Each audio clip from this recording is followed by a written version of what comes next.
যেই দিন সকালবেলা ভাত না খাই সেই দিন অবশ্য বাঙ্গুরার থাইকা সিঙ্গারা পেঁয়াজু বুট মুড়ি নিয়ে আসা আমাদের দোকানে বসে খাই। তো আজ সকালে ঘুম থেকে ওঠার পর ভাত খাই নাই, ভাত না খেয়ে দোকানে গেছিলাম। দোকানে যাওয়ার পর বাঙ্গুরার থেকে সিঙ্গারা আনলাম, পেঁয়াজু আনলাম, বুট আনলাম, তারপরে দোকান নিলাম। তারপরে সবগুলাকে একসাথে কইরা অ্যাডজাস্ট করার জন্য চেষ্টা করতেছি।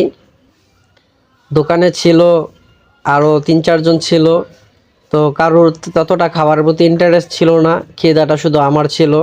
আমার ভিডিও আপনারা যারা দেখেন মোটামুটি সবাই জানেন আমার খিদা একটু বেশি লাগে, একটু না সকালবেলা না খাইলে অনেক কষ্ট হয়। এই জন্য প্রত্যেক দিন ভাত অথবা যাই কিছু হোক কিছু না কিছু আমাকে খেতেই হয়।